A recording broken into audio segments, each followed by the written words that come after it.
Saudi আরবে আইসা 5 তলা বাড়ি করছে, 5টা গাড়ি কিনছে, 20টা জায়গা জমি কিনছে, শত শত বিঘা। এমন অনেক প্রবাসী আছে বিচার ব্যবসা কইরা সাধারণ পরিবারের সন্তানদের বুকও ছুরি মাইরা।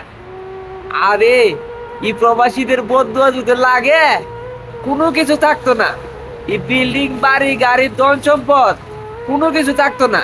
ওই যে উপরওয়ালা একদরা আছে, একদিন হিসাব দিতেইব। এমন অনেক মায়ের সন্তান এই প্রবাসের মাটিতে আইসা কান্নাকাটি করতে দেখছি। আমি নিজেও চোখের পানি ফেলাইছি দালালের প্রতারণার শিকার হইয়া।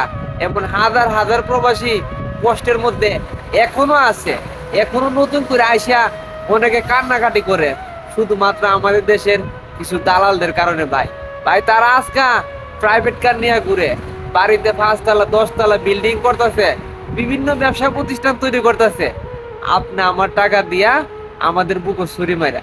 আমরা যে কিস্তির উপরে ধার দেনা করে যে প্রবাসী আসি, এই জিনিসটা ভাই তাদের কোনো মাথায় থাকে না। ভাই একজন প্রবাসী কত স্বপ্ন নিয়ে প্রবাসী আছে, তাদের এই চিন্তাটা ভাই থাকে না। তারা শুধু মনে করে একজন মানুষের বুকে ছুরি দিয়া আমরা যদি গাড়ি বাড়ি করতে পারি, আমাদের আর কি লাগে, আমাদের আর কিসের চিন্তা। ভাই এই চিন্তাটা না করেন, আজকে একদিন ভাই চিন্তা করবেন। এমন অনেক মায়ের সন্তান ভাই কান্নাকাটি করে, ভাই দেশও যাইতে পারে না, টাকা নাই, খাবার দাবার খাইতে পারে না, দেশের থেকে টাকায় নাকা, দেশও যাইতে পারে না ধার দেনার কারণে। ধার দেনার মানুষ কিভাবে পরিশোধ করব? এমন অনেক মায়ের সন্তান আছে। ভাই যারা নতুন করে আসবেন একটু সাবধানে আসবেন।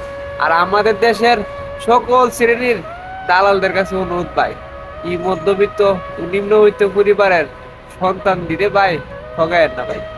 তাদের অভিশাপ যদি লাগে ধ্বংস হয়ে যাবেন কে ভাই, ধ্বংস হয়ে যাবেন।